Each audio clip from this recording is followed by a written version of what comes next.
iPower 92.1.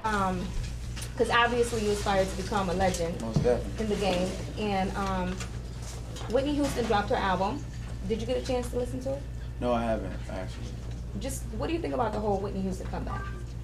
I think it's a good move for her. If that's what she wants to do, and you know she's in a space in her life where she feels that making music is what she wants to do, I'm excited about it. Okay. And you also talked about another legend, which was R. Kelly. Yeah. And he didn't respond at first, but he did respond 3 weeks ago. They said he had a private party at his house in Chicago, and he was playing cuts off the album, basically, you know, letting people know what he's coming out with. And that question was asked, what do you think about Trey Songz coming at you with that mixtape song or whatever?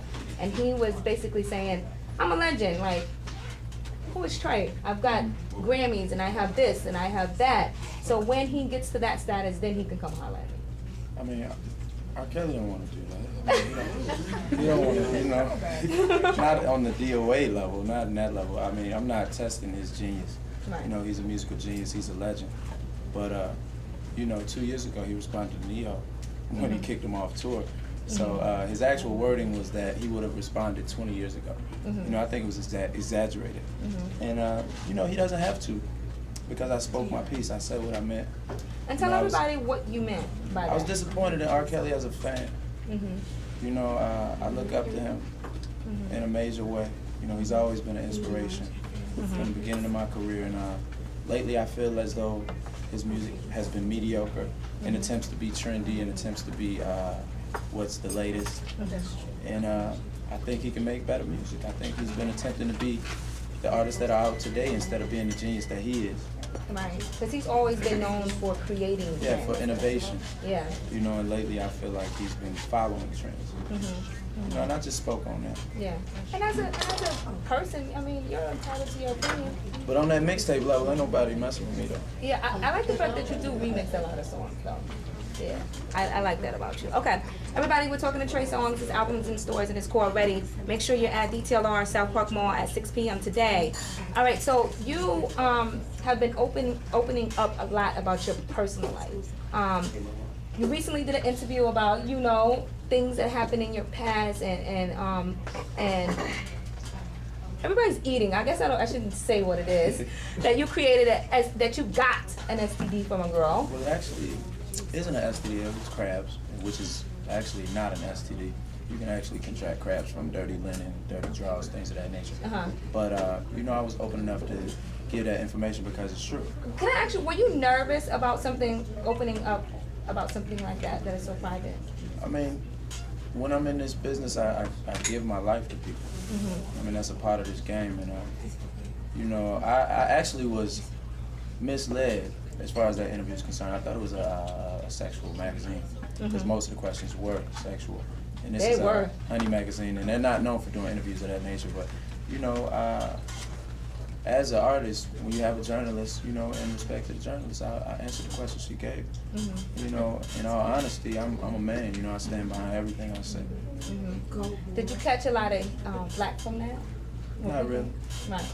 I think coming from a journalist perspective as myself, I kind of appreciate an artist that will open up about their life. I like that about an artist. I mean, it's human, and it makes me feel like, oh, I know him a little more personal. Like, he's like my homeboy in my mind. Like, you know what I mean? I think people in a lot of ways get caught up in celebrities and think that they're inhumane. You know what I mean? Like, and we do a lot of the same things that regular people do, but it's microscopic, it's magnified times 100, and when somebody says something that's out of the ordinary, that's not picture perfect, or does something that's not picture perfect, they get crucified. Right. You know what I mean? And I don't think that's right. Is the pressure on for you to be picture perfect? I don't try to be, because I'm not. Right. Good for you.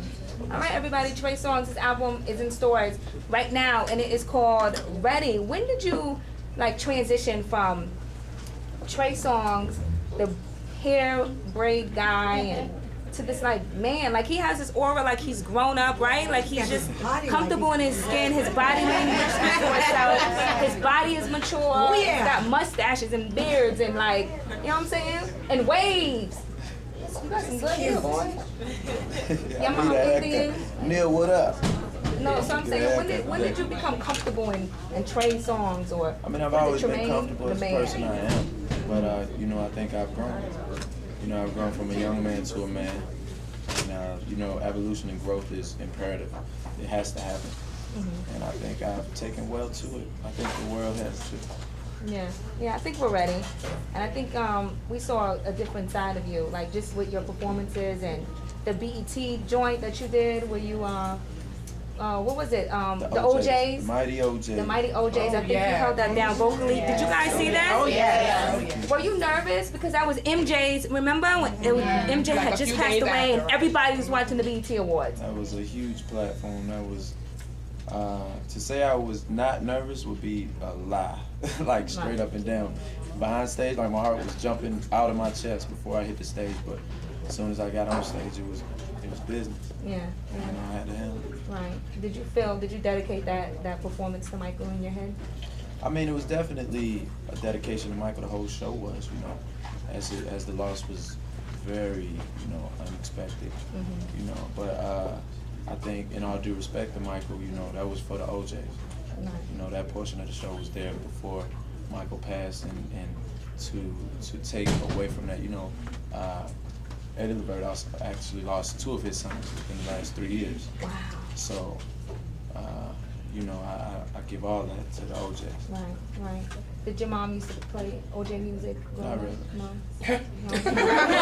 I'm just trying to figure out, how did you learn the words so quickly? It's like you didn't skip a beat. I mean, I actually knew them songs already. Like, I'm a student of music. I enjoy listening to music, and I credit that to my producer, Troy Taylor, who used to put CDs, compilation of artists, you know what I mean, without names. And I just have to listen for textures and voice tones, and I listen to Michael for his vibrato, Prince for his falsetto, you know what I mean? Like, I would really have to study vocal inflections, you know, passion here, you know, tenderness here. Like, I really had to listen to music, and that's how I was able to deliver there.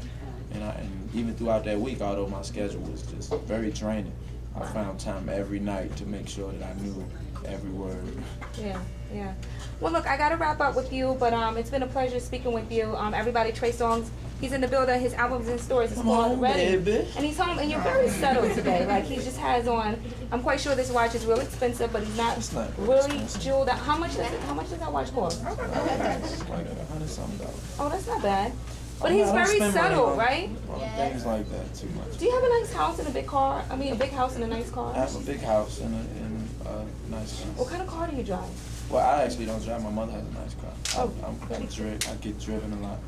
Because you're always on the road. Yeah. How do you keep up with, like, your sneakers and your jeans and all the fly stuff? Shout out to Gutter, my assistant. He has to Back there. he has to pack your bags for Yeah, you? he's packing my food right now. Nice. He's basically the shadow that makes Trey Songz able to be Trey Songz. Shout out to my whole team, actually. Do you pay them well? Of course. Good. Nice. All right, everybody. Album in stores right now is Trey Songz. Thank you for stopping by.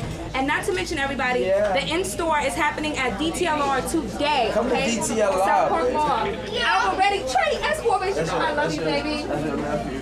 Yeah, my nephew Tomas says, and I read the name, by the way. You've been calling me Trey for years. It's for years. People Twitter, like, they don't even call you Trey Songz. All right, keep it locked to it. You got it, everybody. It's at home. Interactive Hip Hop and R&B. Thank you.